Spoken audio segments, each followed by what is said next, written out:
ಮರಳಿಗ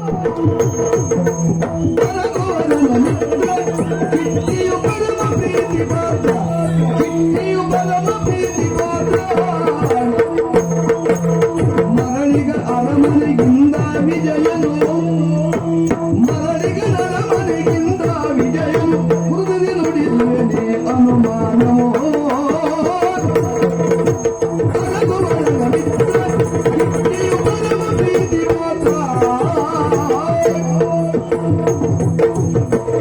ನಮಸ್ಕಾರ ಸ್ವಾಮಿ. ನಮಸ್ಕಾರ. ಪರಿಚಯ ಆಯ್ತು ನನ್ನದ್ದು? ಇಲ್ಲ. ಗೊತ್ತಾಗ್ಲಿಲ್ವಾ? ಕಿರುವಳ್ಳಿ ಕಿಟ್ಟಿ ಅಂದ್ರೆ ನಾನೇ. ಕಿರುವಳ್ಳಿ ಕಿಟ್ಟಿಯ? ಹೌದು. ಬೇಡ ಬಿಡಿ. ನಮ್ಮ ಅಪ್ಪನ ಪರಿಚಯ ಉಂಟಾ? ಯಾರಪ್ಪ ಅದು? ಪುಟ್ಟಣ್ಣ. ಓ, ನಮ್ಮ ಕುಷ್ಟು. ಹಾ, ನಿಮ್ಮನೆ ಕೆಲಸದವ. ನಿಮ್ಮ ಕುಷ್ಟು ನಿಮ್ಮನೆ ಕೆಲಸದವ. ನಾ ಕುಷ್ಟ ಹೇಳಲೇ ಇಲ್ಲ.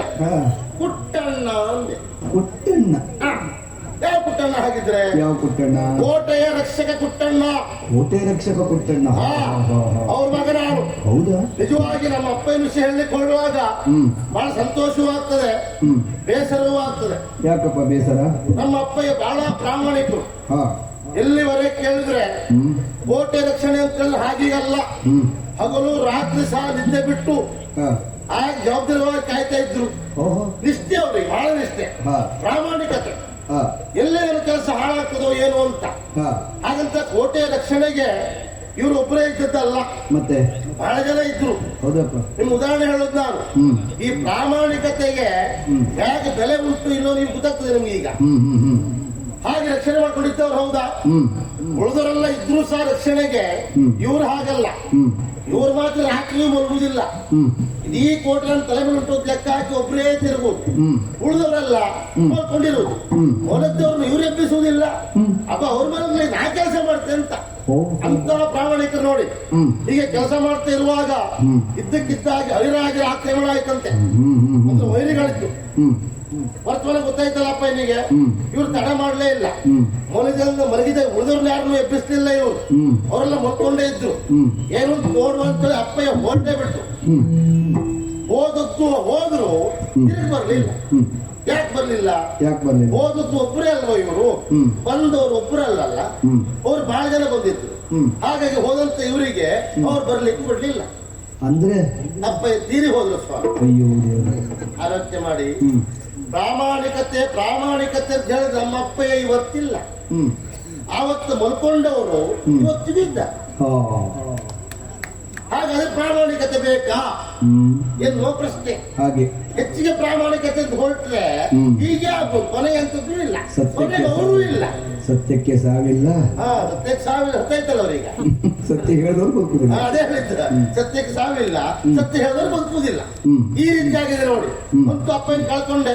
ನಾನು ಬಹಳ ಸಣ್ಣವರಾಗಿದ್ದೆ ಆವಾಗ. ಆಗ ಮಾತ್ರ ಒಂದು ಉಪಕಾರ ಅಂತ ಹೇಳಿದ್ರೆ ಈ ನಾಡಿನ ಮಹಾರಾಜ ಬಹಳ ಒಳ್ಳೆಯವರಾಗಿದ್ರು. ಹೌದಪ್ಪ.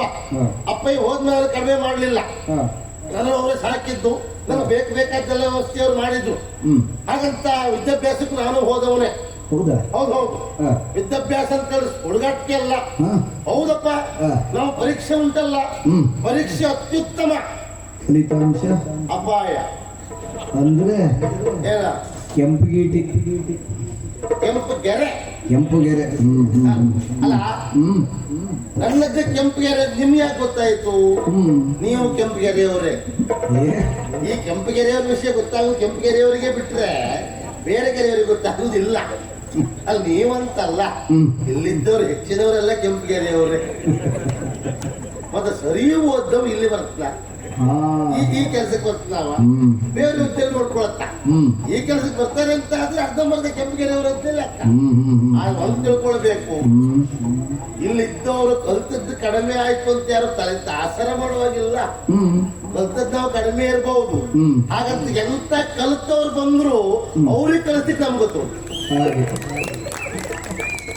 ಕಾರಣ ಏನು? ಅದು ಈ ರಂಗದ ಗುಣ. ಹೌದಪ್ಪ. ಹಾಗಾಗಿ ಅಪಾಯ ಬಿಡಿ. ಹಾಗಂತ ವಿದ್ಯಾಭ್ಯಾಸ ಆಯ್ತು, ಮನೆಗೆ ಬಂದೆ. ಅದು ಒಂದು ಮಹಾರಾಜ್ ಒಳ್ಳೆ ಕೆಲಸ ಮಾಡಿದ್ದಾರೆ ಗೊತ್ತುಂಟ. ಅಪ್ಪಯ್ಯ ಹೋದ್ಮೇಲೆ ಒಂದು ಪ್ರಶಸ್ತಿ ಕೊಟ್ರಲ್ಲ, ಮರಣೋತ್ತರ ಪ್ರಶಸ್ತಿ. ಹೌದಾ? ಆಲೋಚನೆ ಮಾಡಿ, ಹಾ. ಪ್ರಾಮಾಣಿಕತೆ ಕೆಲಸ ಮಾಡ್ತಿರುವಾಗ ಅವ್ರಿಗೆ ಏನೂ ಸಿಗ್ಲಿಲ್ಲ ಪಾಪ. ಅವ್ರು ಸತ್ತ ಮೇಲೆ ಹಾ. ಮರಣೋತ್ತರ ಪ್ರಶಸ್ತಿ ಆಯ್ತು. ಕೊಟ್ಟಿದ್ದಾರಿಗೆ ಯಾರಿಗೆ? ನಮಗೆ. ಹೌದಾ? ದೊಡ್ಡ ವೇದಿಕೆ ಹಾ. ಅಲ್ಲ ನನ್ನ ಕೂರಿಸಿದ್ರು. ಹಾ. ಒಬ್ಬರಲ್ಲ ಇಬ್ಬರಲ್ಲ 10-20 ಜನ ಗಣ್ಯ ವ್ಯಕ್ತಿಗಳು. ಹೌದಪ್ಪ, ನನ್ನ ಕೂರಿಸ್ಕೊಂಡು ಅವ್ರ ಭಾಷಣ ನೋಡ್ಬೇಕು. ಓ ಈ ಹುಡುಗ ಅಂತಿಂತವಲ್ಲ, ಹಾ. ಇವನ ಅಪ್ಪ ಆತ, ಅವನ ಮಗ ಈತ, ಅವನ ಅಪ್ಪನ ವಿಷಯ ಹೇಳಿಕೊಂಡು ಬಹಳ ಸಂತೋಷ ಆಗ್ತದೆ. ಹಾ. ಪ್ರಾಮಾಣಿಕತೆ ಹೇಳ್ಕೊಂಡೆ ಸತ್ಯ ಹೋದ ಅಂತ ಅಪ್ಪನ ಮಗ ಇವ. ಇವನು ಹಾಗೆ ಮಾಡಿದ್ರೆ ಇವನು ಸಾಯ್ತ ಹಾಗೆ ಹೇಳಿಲ್ಲ ವಿಷಯ. ಆ ರೀತಿ ಹೋಗೋದು. ಹಾ. ಹಾಗಾಗಿ ಈ ಹುಡುಗನ ಯಾವ ಕಾರಣ ಬಿಡುವಾಗಿಲ್ಲ. ಹಾ. ಇವನು ಬೆಳೆಸಬೇಕು. ನಾವು ಒಟ್ಟಿಗಿದ್ದೇವೆ, ಯಾವತ್ತೂ ಇವರ ಬೆನ್ನ ಹಿಂದೆ ಇದ್ದೇವೆ ಅಂತ ಹೇಳಿ ಹಾ. ಕೆಳಗಿಳಿದ ಕೊಂಡ ಕುಟ್ಟ ಹೋಗ್ತಿದ್ರು. ಹಿಂದಿದ್ದೇವೆ ಅಂತ ಹೇಳಿದವ್ರು ಇವತ್ತು ಎದುರು ಸಿಗಲಿಲ್ಲ. ಅಲ್ಲ, ಅವ್ರು ಹೇಳೋ ಸರಿ ಉಂಟು, ನಾವು ಹಿಂದಿದ್ದೇವೆ ಸಿಕ್ತೆ ಅಂತ ಹೇಳಲೇ ಇಲ್ಲ. ಹಾ. ಅಷ್ಟು ಹೇಳಿಕೊಂಡ ಕುಡ್ಕೊಂಡು ಹೋದ್ರೆ ಅದು. ಆದ್ರೆ ಒಂದು 10 ವರ್ಷ ಕೇಳಿದ್ರೆ ಒಂದು ಪ್ರಶಸ್ತಿ ಕೊಟ್ಟರಲ್ಲ, ಕೊಟ್ಟದ್ದು ಯಾವುದು ನೋಡಿ, ಇಲ್ಲಿ ಹಾಗೆ ಕೊಟ್ಟಿದ್ದಾರೆ. ಹಾ. ಇದೊಂದು ಬಿಟ್ಟು ಬೇರೆ ಅಂತದ್ದು ಇಲ್ಲ. ಏನೇ ಇರಲಿ, ಅಪ್ಪನ ಪ್ರಾಮಾಣಿಕತೆ ಇದರ ಸಿಕ್ತಲ್ಲ ಎನ್ನುವ ಸಂತೋಷ. ಹಾಗೆ ನೋಡಿ ಸ್ವಾಮಿ, ಹಾ. ಆದ್ರೆ ನಾನು ಆಲೋಚನೆ ಮಾಡಿದ್ದು ಹೀಗೆ, ಈ ಸ್ನೇಹ ಮಾಡುವುದ್ರೆ ಯಾರನ್ನು ಮಾಡಬೇಕು ಅಂತ ಹಾ. ವಿಚಾರ ಮಾಡಿ. ಹಾ. ಸ್ನೇಹ ಮಾಡುವಾಗ ನಮ್ಮಿಂದ ಕೆಳಮಟ್ಟದವರು ಸ್ನೇಹ ಮಾಡಬಾರ್ದು, ಹಾ. ನಮ್ಮಿಂದ ಮೇಲ್ಮಟ್ಟದವರು ಸ್ನೇಹ ಮಾಡಬೇಕು. ಯಾಕೆ? ಯಾಕೆ ಕೇಳಿ, ಕೆಳಮಟ್ಟದವರು ಸ್ನೇಹ ಮಾಡಿದ್ರೆ ಏನಾಗ್ತದೆ? ಏನಾಗ್ತದೆ?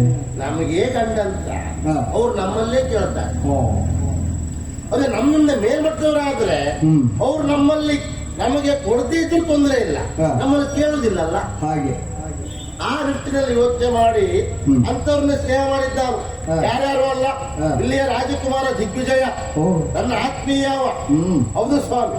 ಆದ್ರೆ ಈಗ ಬೇಸರ ಆಗ್ತಾ ಉಂಟು. ಯಾಕೆ? ನಾನು ಆತ್ಮೀಯ ಅಂತ ಹೇಳ್ಕ ತಿರುಗುದಾಯ್ತು ಬಿಟ್ರೆ ಅವನ ಮನಸ್ಸಲ್ಲಿ ಆ ಭಾವನೆ ಇಲ್ಲ ಹೇಳುವುದು ನನಗೆ ಕಲ್ಪನೆ ಆಗಿದೆ. ಅದು ಕಾರಣ ಏನು? ಮೊನ್ನೆ ಆಯ್ತಲ್ಲ ನಾಗರ ಪಂಚಮಿ ಹಬ್ಬ. ಹೌದು. ಆವತ್ತು ನಾನು ಅಲ್ಲೇ ಇದ್ದೆ ಹಾ. ನಾಗಮನದಲ್ಲಿ. ಹೌದಾ? ಹೌದಪ್ಪ. ಹಾ. ಬ್ರಾಹ್ಮಣರು ಪೂಜೆ ಮಾಡಿದ್ರು. ಇದ್ದಕ್ಕಿದ್ದಾಗ ನಾಗರಾವ ಪ್ರತ್ಯಕ್ಷ ಆಯಿತು. ಆ ಕಟ್ಟೆಯಿಂದ ಶಿವರಂಜನಿ ಅದೊಂದು ವಿಷ ಜಂತು ಹೊಡೆದಾಕಿ ಅಂತ ಹೇಳಿದ್ರು. ನನಗೊಂದು ಸಿಟ್ಟಿ ಏರಿ ಸ್ವಲ್ಪ ಅಲ್ಲ ಅವಳ ಮೇಲೆ. ಏನು ಮಾಡೋ ಹೇಳಿ, ಹಾ. ಏನ್ ಮಾಡ್ಲಿಕ್ಕೂ ಆಗಿಲ್ಲ. ಹಾ. ಇನ್ನೇನು ಹೆಚ್ಚು ಕಡಿಮೆ ಆಗ್ತದೆ, ಕೊಳುತ್ತರು ಹಾವು ಅನ್ನುವಾಗ ಹಾ. ಅಷ್ಟೊತ್ತಿಗೆ ಬಂದು ಹಾರೇ ಬಿಟ್ಟು ನೋಡಿ. ಹಾ. ನನ್ನ ಆತ್ಮೀಯ ಹಾ. ಎಂತ ಕೆಲಸ ಮಾಡ್ದ. ಅವಳಿಗೆ ಮಾತಿಗೆ ಮಾತಾಡಿ ಅವಳ ಹಾವು ಹಿಡಿಯೋಳು ಅಂತ ಹೇಳಿದ್ಲು. ಇವತ್ತು ತಡಪಡ ಮಾಡ್ಲಿಲ್ಲ. ಹೋಗಿ ಹುತ್ತಕ್ಕೆ ಕೈ ಹಾಕತ್ತೆ, ಹಾವು ಹಿಡ್ತತ್ತೆ. ಹಾವು ಹಿಡಿದಾಗ ಹಾವು ಬುಸ್ಸ ಕೆಳಗಡೆ ನೋಡುತ್ತೆ, ನೀರು. ಅಯ್ಯೋ ಅಯ್ಯೋ. ಅಲ್ಲೇ ನಿಂತ್ರೆ ಅಪಾಯ ನಂದೆ ಅಂತ ಗೊತ್ತಾಗ್ತದೆ ಅಂತ ಹೇಳಿ ಅಲ್ಲೇ ಆಚೆ ಹೋಗಿ ನಿಂತೆ. ಆ ಜಾಗಕ್ಕೆ ಮತ್ತೆ ಬಂದು ಅಲ್ಲಿ ನಿಂತ್ಕೊಂಡ. ಹಾ. ನನ್ನ ಮನಸ್ಸು ಉಳಿಸ್ಕೊಳ್ಳಿ ನಾನು ಹೇಳಿದೆ, ಹಾ. ಎಂತ ಹೇಸಿಗೆ ಇದೆ ನಾಗರ ಬರಂತೀನಿ ಗೊತ್ತಿಲ್ವಾ, ಕರಡಿ ಎಂತ ಹೇಸಿಗೆ ಹೇಳಿದೆ.